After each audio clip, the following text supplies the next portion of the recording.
ஓம் சாந்தி.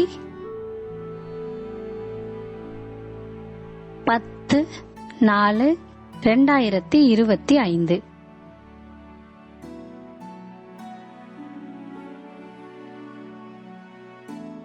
இனிமையான குழந்தைகளே, தனது முன்னேற்றத்திற்காக தினந்தோறும் அன்றைய கணக்கை பாருங்கள். முழு நாளிலும் நடத்தை எப்படி இருந்தது, யஜ்யத்திற்கு நேர்மையாக இருந்தேனா என சோதித்து பாருங்கள். கேள்வி: எந்த குழந்தைகள் மீது தந்தைக்கு மரியாதை இருக்கிறது? அந்த மரியாதையின் அடையாளம் என்ன? பதில்: எந்த குழந்தைகள் தந்தையிடம் உண்மையானவராக, யஜ்யத்திற்கு நேர்மையாக, எதையும் மறைக்காதவராக இருக்கின்றனரோ அந்த குழந்தைகள் மீது தந்தைக்கு மரியாதை இருக்கிறது. மரியாதை இருக்கும் காரணத்தால் செல்லமாக அன்புடன் அவர்களை மேலே தூக்கிவிடுகிறார், சேவைக்கும் அனுப்பி வைக்கிறார். குழந்தைகளுக்கு உண்மையை சொல்லி உயர்ந்த வழி, அதாவது ஸ்ரீமத் எடுத்துக்கொள்ளும் புத்திசாலித்தனம் இருக்க வேண்டும். பாடல்: சபையில் எழுந்த தீபம்.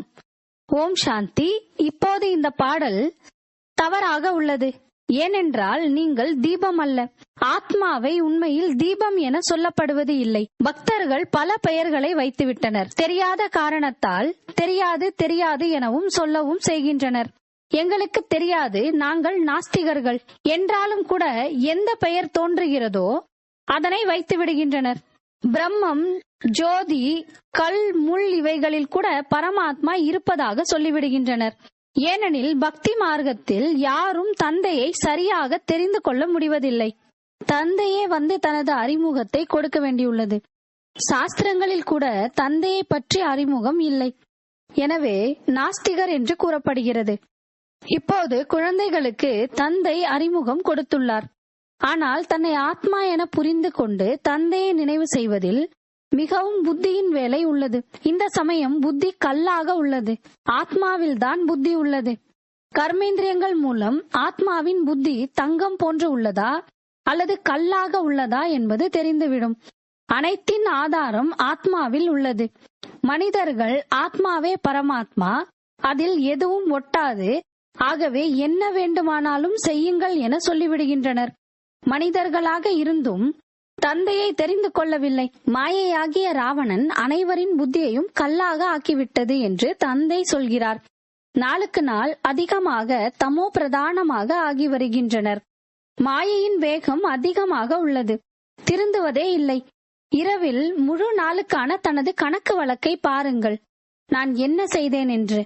நாம் தேவதைகள் போல உணவு உண்டோமா?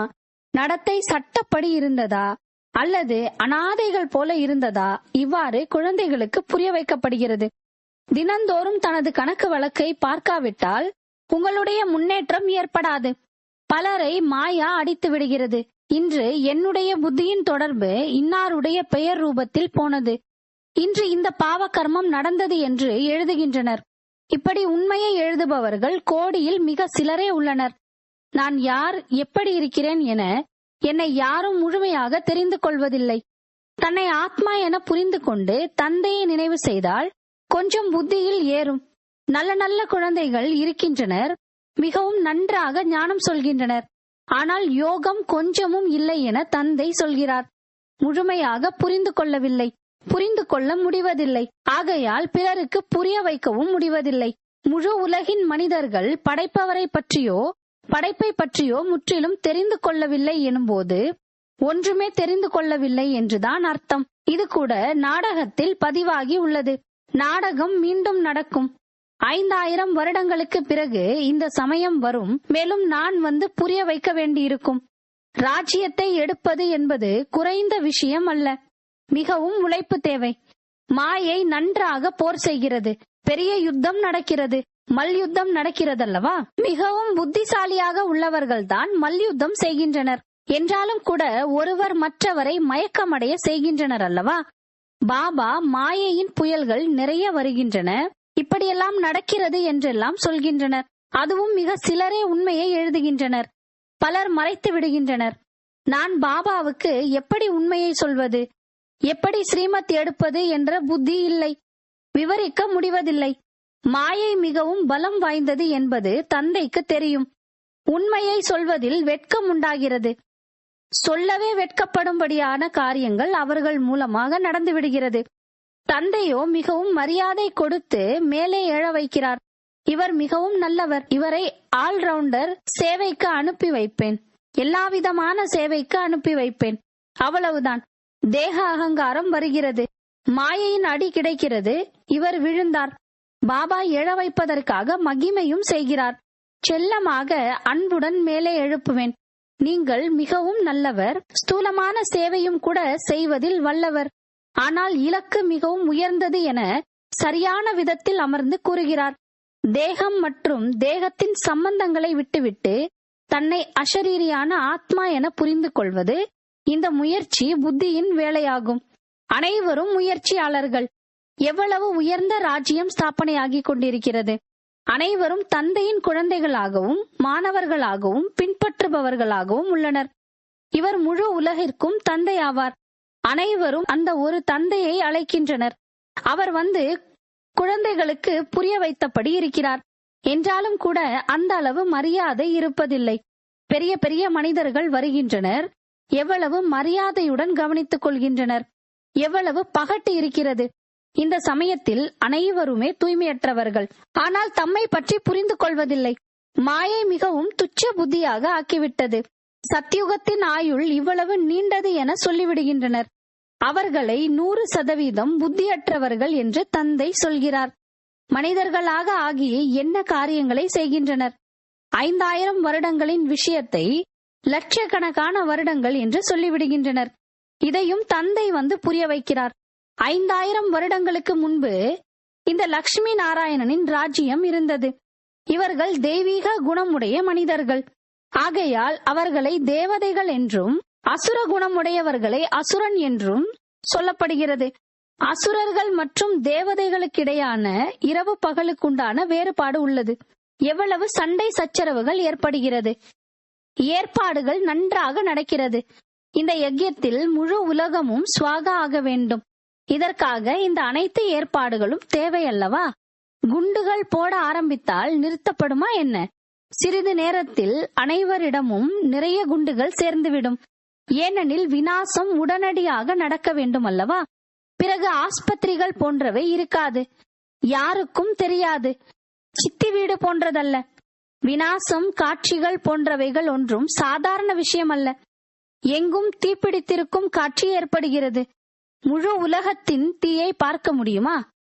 முழு உலகமும் அழிய போகிறது. எவ்வளவு பெரிய உலகமாக இருக்கிறது. ஆகாயம் எரியாது.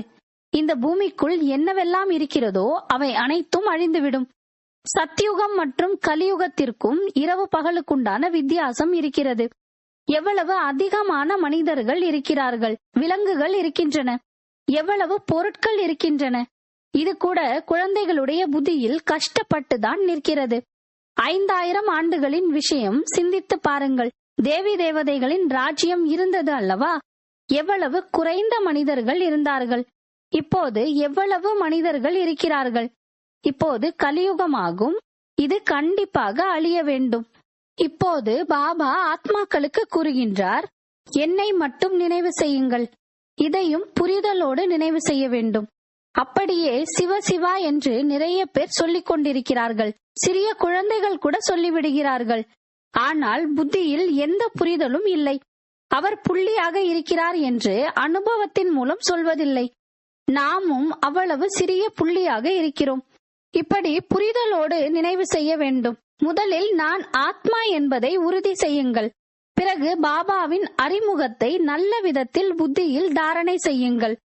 உள்நோக்கு முகமுடைய குழந்தைகள்தான் நான் ஆத்மா புள்ளியாக இருக்கிறேன் என்பதை நல்ல விதத்தில் புரிந்து கொள்ள முடியும். ஆத்மாவாகிய நமக்குள் 84 பிறவிகளின் நடிப்பு எப்படி நிரம்பியுள்ளது. பிறகு எப்படி ஆத்மா சத்துவ பிரதானமாக ஆகிறது என்ற ஞானம் இப்போது கிடைத்துக் கொண்டிருக்கிறது. இவை அனைத்தும் மிகவும் உள்நோக்கு முகமுடையவர்களாக ஆகி புரிந்து கொள்ள வேண்டிய விஷயங்கள் ஆகும். இதில்தான் நேரம் பிடிக்கிறது. இது நம்முடைய கடைசி பிறவி என்பதை குழந்தைகள் தெரிந்துள்ளார்கள். இப்போது நாம் வீட்டிற்கு செல்கிறோம். நாம் ஆத்மா என்பது புத்தியில் உறுதியாக இருக்க வேண்டும். சரீர உணர்வு குறைந்தால்தான் பேசுவதில் மாற்றம் இருக்கும். இல்லையென்றால் நடத்தை முற்றிலும் மோசமானதாக ஆகிவிடுகிறது. ஏனென்றால் சரீரத்திலிருந்து பிரிவதே இல்லை. தேக அபிமானத்தில் வந்து எதையாவது சொல்லிவிடுகிறார்கள். யஜ்யத்தில் மிகுந்த நேர்மை வேண்டும். இப்போது நிறைய அலட்சியம் இருக்கிறது. சாப்பாடு, வழக்கம், சூழ்நிலை எதுவும் மாறவில்லை. இன்னும் அதிக நேரம் வேண்டும். சேவாதாரி குழந்தைகளைத்தான் பாபா நினைவு செய்கிறார். அவர்கள்தான் பதவியையும் அடைய முடியும். சும்மா வெறுமனே தங்களை சந்தோஷப்படுத்திக் கொள்வது என்பது கடலையை மெல்லுவது போன்றதாகும். இதில் மிகுந்த உள்நோக்கு முகம் என்பது வேண்டும். புரிய வைப்பதற்கும் யுக்தி வேண்டும். கண்காட்சியில் யாராவது புரிந்து கொள்கிறார்களா என்ன? உங்களுடைய விஷயம் சரியானதுதான் என்று மட்டும் சொல்லிவிடுகிறார்கள்.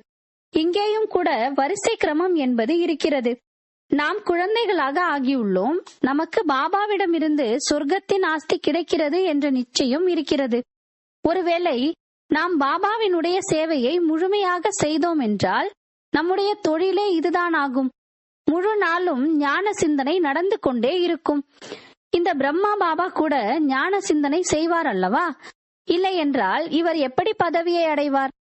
குழந்தைகளுக்கு இருவரும் புரிய வைத்துக் கொண்டிருக்கிறார்கள். 2 இன்ஜின் கிடைத்திருக்கிறது. ஏனென்றால் ஏற்றம் பெரியது அல்லவா? மலையின் மீது செல்கிறார்கள் என்றால் வண்டிக்கு 2 என்ஜின் பொருத்துகிறார்கள். சில நேரங்களில் போக போக வண்டி நின்று விடுகிறது என்றால் வழுக்கி கீழே வந்து விடுகிறது. நம்முடைய குழந்தைகளுக்கும் அப்படியே ஆகும். ஏறி ஏறி உழைத்து உழைத்து பிறகு ஏற்றத்தில் உயரமாக ஏற முடிவதில்லை. மாயையின் கிரகணம் அல்லது மாயையின் புயல் ஏற்படும் பொழுது ஒரேடியாக கீழே விழுந்து துண்டு துண்டாக ஆகிவிடுகிறார்கள். கொஞ்சம் சேவை செய்தால் அகங்காரம் வந்து விடுகிறது. கீழே விழுந்து விடுகிறார்கள். தந்தையின் கூடவே தர்மராஜரும் இருக்கிறார். நாம் இப்படி செய்வதனால் நம் மீது மிக பெரிய தண்டனை வந்து விடுகிறது என்பதை புரிந்து கொள்வதில்லை. இதைவிட வெளியில் இருப்பதே நல்லது. தந்தையினுடையவராக ஆகி ஆஸ்தியை எடுப்பது குறைந்த விஷயம் அல்ல. தந்தையினுடையவராக ஆகி பிறகு அப்படிப்பட்ட காரியம் எதையும் செய்துவிட்டால் பெயர் கெட்டுவிடுகிறது. மிகுந்த அடி விழுகிறது. வாரிசு ஆவது ஒன்றும் சாதாரண விஷயம் அல்ல. பிரஜைகளில் கூட நிறைய பேர் செல்வந்தர்களாக ஆகிறார்கள். அஞ்ஞான காலத்தில் கூட சிலர் நல்லவர்களாக இருக்கிறார்கள். சிலர் எப்படியெல்லாமோ இருக்கிறார்கள். தகுதியற்ற குழந்தைகளை என் முன்னால் நிற்காதே சென்று விடு என்று சொல்வார்கள். இங்கே ஓரிரு குழந்தைகளின் விஷயம் அல்ல. இங்கே மாயை மிகவும் பலசாலியாக இருக்கிறது. இங்கே குழந்தைகள் மிகவும் உள்நோக்கு முகமாக இருக்க வேண்டும். அப்போதுதான் யாருக்கும் புரிய வைக்க முடியும். அவர்கள் உங்களுக்கு பலியாவார்கள். பிறகு நாம் தந்தைக்கு இவ்வளவு நிந்தனை ஏற்படுத்தினோம் என்று பச்சாதாபப்படுவார்கள்.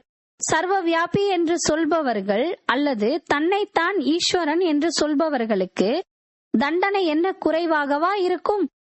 அவர்கள் அப்படியே தண்டனை அடையாமல் சென்று விடுவார்களா என்ன? அவர்களுக்கு இன்னும் கஷ்டமாகும்.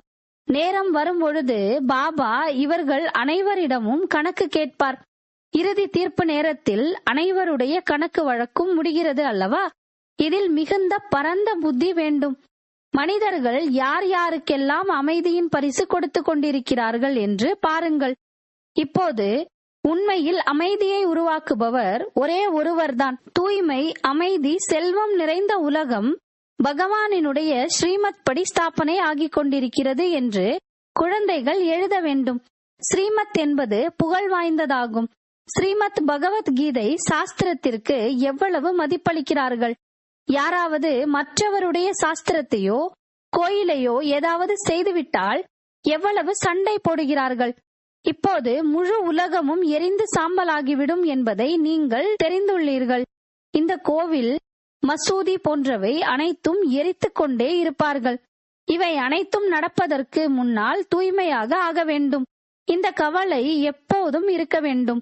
குடும்பத்தையும் பார்க்க வேண்டும். இங்கே நிறைய பேர் வருகிறார்கள். இங்கே செம்மறி ஆட்டு கூட்டத்தை போல இருக்கக்கூடாது.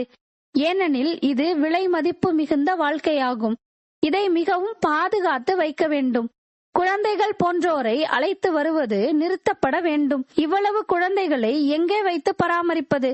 குழந்தைகளுக்கு விடுமுறை கிடைக்கிறது என்றால் வேறு எங்கு செல்வது? மதுபனிற்கு பாபாவிடம் செல்லலாம் என்று நினைக்கிறார்கள். இது தர்மசாலை போல ஆகிவிடும். பிறகு எப்படி பல்கலைக்கழகமாக இருக்க முடியும்? பாபா பார்த்து கொண்டிருக்கிறார். பிறகு குழந்தைகள் யாரையும் அழைத்து வரக்கூடாது என்று எப்போதாவது கட்டளை பிறப்பிப்பார். இந்த பந்தனம் கூட குறைந்து போய்விடும். தாய்மார்களின் மீது இரக்கம் ஏற்படுகிறது. சிவ் பாபா மறைமுகமாக இருக்கின்றார் என்பதையும் குழந்தைகள் தெரிந்துள்ளனர். இவர் மீது கூட, அதாவது பிரம்மா மீது கூட யாருக்கும் மதிப்பிருக்கிறதா என்ன? எங்களுக்கு சிவ் பாபாவோடு நேரடி தொடர்பு இருக்கிறது என்று நினைக்கிறார்கள். சிவ் பாபா தான் இவர் மூலமாக புரிய வைக்கிறார் என்பதை கூட புரிந்து கொள்வதில்லை. மாயை மூக்கை பிடித்து தலைகீழான காரியங்களை செய்ய வைத்து விடுகிறது. விடுவதே இல்லை. ராஜ்யத்தில் அனைவரும் வேண்டுமல்லவா? இவை அனைத்தும் கடைசியில் காட்சி ஏற்படும். தண்டனைகளின் காட்சியும் ஏற்படும். இந்த காட்சிகள் அனைத்தும் குழந்தைகள் முன்பே பார்த்திருக்கின்றார்கள். இருந்தாலும் கூட பாவம் செய்வதை விடுவதில்லை. நிறைய குழந்தைகள் நான் 3ஆம் பிரிவில் தான் வருவேன் என்று கங்கணம் கட்டி கொண்டதை போல இருக்கிறார்கள். ஆகையினால் பாவம் செய்வதை விடுவதே இல்லை. இன்னும் நன்றாக தங்களுடைய தண்டனைக்காக ஏற்பாடு செய்து கொண்டிருக்கிறார்கள். இதை புரிய வைக்க வேண்டியதாக இருக்கிறது. நாங்கள் 3ஆம் பிரிவினராகத்தான் ஆவோம் என்று கங்கணம் கட்டிக்கொள்ளாதீர்கள். நாங்கள் லட்சுமி நாராயணனை போலத்தான் ஆவோம் என்று கங்கணம் கட்டிக்கொள்ளுங்கள். சிலர் நல்ல கங்கணம் கட்டிக்கொள்கிறார்கள். இன்று நாங்கள் எதையுமே செய்யவில்லை என்று சாட் எழுதுகிறார்கள். இது போன்ற சாட் நிறைய பேர் வைத்தார்கள். அவர்கள் இன்று இல்லை. மாயை மிகவும் பச்சாதாபப்பட வைக்கிறது. அரை கல்பம் நான் சுகம் கொடுக்கிறேன், பிறகு மாயை துக்கம் கொடுக்கிறது. நல்லது, இனிமையிலும் இனிமையான காணாமல் போய் கண்டெடுக்கப்பட்ட செல்லமான குழந்தைகளுக்கு தாயும் தந்தையுமான பாப் தாதாவின் அன்பு நினைவுகள் மற்றும் காலை வணக்கம். ஆன்மீக குழந்தைகளுக்கு ஆன்மீக தந்தையின் நமஸ்காரம். ஆன்மீக தந்தைக்கு ஆன்மீக குழந்தைகளின் அன்பு நினைவுகள் மற்றும் நமஸ்காரம். தாரணைக்கான முக்கிய சாரம்: உள்நோக்கு முகமானவராக ஆகி சரீர உணர்விலிருந்து விடுபட்டிருக்கும் பயிற்சி செய்ய வேண்டும். உணவு, பானங்கள் மற்றும் நடத்தையை மாற்றிக்கொள்ள வேண்டும். வெறுமனே தனக்குத்தானே மகிழ்ச்சி அடைந்து அலட்சியமாகிவிடக் கூடாது. ஏற்றம் மிகவும் உயர்ந்ததாகும். அதாவது உங்களுடைய இலக்கு மிகவும் உயர்ந்ததாகும். ஆகையினால் மிக மிக எச்சரிக்கையாக நடக்க வேண்டும். எந்த ஒரு கர்மத்தையும் கவனத்துடன் செய்ய வேண்டும். அகங்காரத்தில் வரக்கூடாது. தலைகீழான காரியங்களை செய்து தண்டனைகளுக்கு ஏற்பாடு செய்யக்கூடாது. நாம் இந்த லட்சுமி நாராயணனை போல ஆக வேண்டும் என்று கங்கணம் கட்டிக்கொள்ள வேண்டும். வரதானம்: ஆன்மீக தன்மையின் உயர்ந்த ஸ்திதியின் மூலமாக வாயு மண்டலத்தை ஆன்மீகமாக ஆக்கக்கூடிய சகஜ புருஷார்த்தி ஆகுங்கள். ஆன்மீக ஸ்திதியின் மூலமாக தன்னுடைய சேவா கேந்திரத்தில் அப்படிப்பட்ட ஆன்மீக வாயு மண்டலத்தை உருவாக்குங்கள். அதன் மூலமாக தனக்கும் வரக்கூடிய ஆத்மாக்களுக்கும் சகஜமாக முன்னேற்றம் ஏற்பட முடியும். ஏனெனில் யாரெல்லாம் வெளியிலிருந்து களைப்படைந்து வருகிறார்களோ அவர்களுக்கு அதிகப்படியான சகயோகம் அவசியம் ஏற்படுகிறது. ஆகையினால் அவர்களுக்கு ஆன்மீக வாயு மண்டலத்திற்கான உதவியை கொடுங்கள். சகஜ புருஷார்த்தியாக ஆகுங்கள் மற்றும் ஆக்குங்கள். இந்த இடம் எளிமையாக முன்னேற்றத்தை செய்விக்கிறது என்பது வரக்கூடிய ஒவ்வொரு ஆத்மாவிற்கும் அனுபவம் ஆக வேண்டும். ஸ்லோகன்: வரதானியாக ஆகி சுபபாவனை மற்றும் சுபமான விருப்பத்திற்கான வரதானத்தை கொடுத்து கொண்டே இருங்கள். அவ்யக்த பிரேரணை: கம்பைன் ரூபத்தின் நினைவின் மூலம் சதா வெற்றியாளர் ஆகுங்கள். பாபா கம்பைண்டாக இருக்கிறார். ஆகையால் ஊக்க உற்சாகத்தோடு முன்னேறிக் கொண்டே செல்லுங்கள். பலவீனங்கள், உள்ளம் உடைந்த நிலைகளை பாபாவுக்கு அர்ப்பணம் செய்துவிடுங்கள். தன்னிடம் வைத்துக் கொள்ளாதீர்கள். தன்னிடம் வெறும் ஊக்கம் உற்சாகத்தை வையுங்கள். உற்சாகத்தினால் நடனமாடிக்கொண்டே இருங்கள், பாடிக்கொண்டே இருங்கள் மற்றும் பிரம்மா போஜனம் சாப்பிட்டுக் கொண்டே இருங்கள். ஓம் சாந்தி.